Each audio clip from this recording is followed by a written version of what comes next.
Hello, my friend, brothers and sisters. Today we celebrate the great feast, the Solemnity of Pentecost. And here we are reading.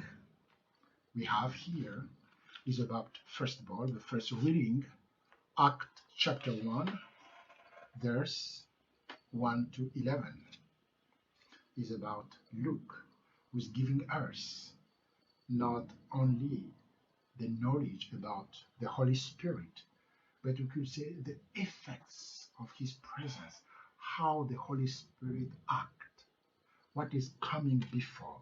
First of all, in the first reading, we have 4 steps. The first step is the sound of wind, violent wind. And the second one is coming here, the tongues of fire. Tongues of fire descending on the disciples.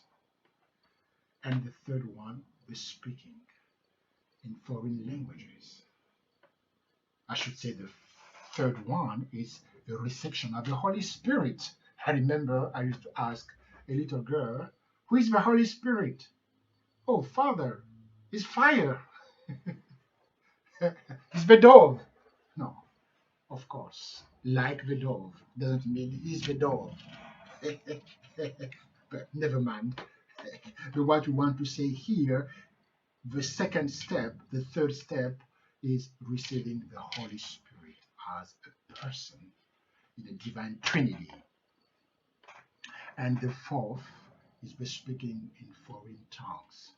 Most of the time, it's not here about what we call speaking languages people cannot understand. It's not about that. Here is about the mystery of communication.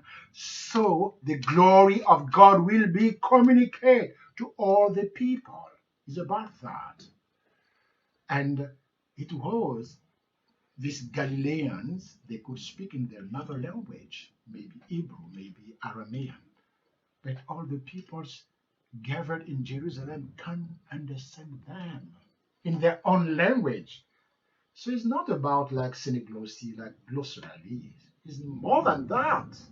It's something the Holy Spirit making possible. Remember in the Bible, especially in the book of Genesis, chapter 11, verse 1 to 9, the Tower of Babel. When human being wants to defeat God, he wants to build something higher to heaven. And God said, never mind, I am the master of life. I am the master of races. I am the master of tongues. I am the master of history. I am the master of nations. And God make languages not possible to understand. People could not understand each other. But here is coming, the Holy Spirit make that mystery possible. Why? Because of the glory of God to be manifest, to be authentic, to be announced. And this is why in the reading, the second reading of Corinthians, especially 1 Corinthians chapter 12 with Paul, is talking about all these beautiful gifts the Holy Spirit is giving us. Charism, to speak in tongue for the common good. Wisdom, ministries, diversity, variety of services is for the good, common good, is for the common good through the same Spirit, the same God, the same Son. And all that is the glory of God be fulfilled. That in the gospel, Jesus is giving, is the one who's sending the Holy Spirit, but the Father too, like in the gospel according to John. But here something nice is coming. Jesus, before giving the Holy Spirit, he breathed. Means something coming above. Means something not common.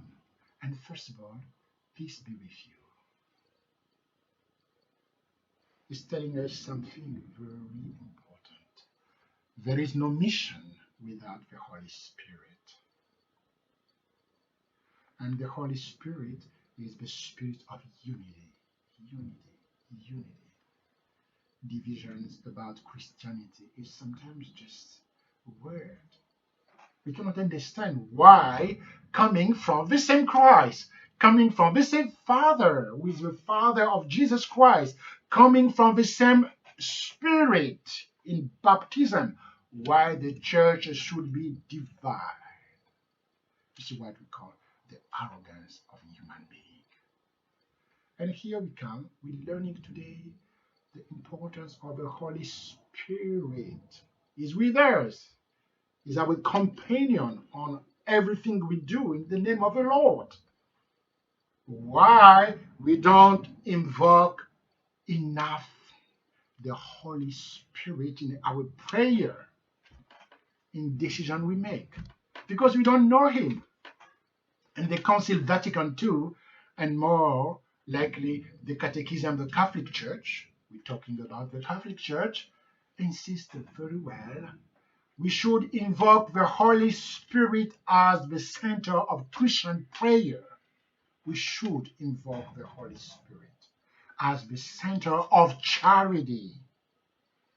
To know the Holy Spirit, to pray the Holy Spirit, he received the same glory and the same adoration. To pray the Holy Spirit. Before deciding something, ask the Holy Spirit. And the Holy Spirit renew the face of the earth. That means we should have hope.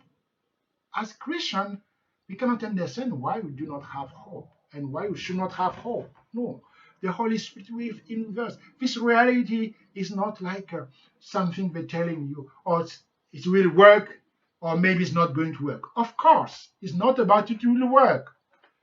Because the truth by itself.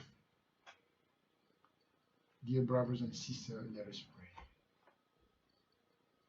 Dear Lord, send forth the Holy Spirit to act with us.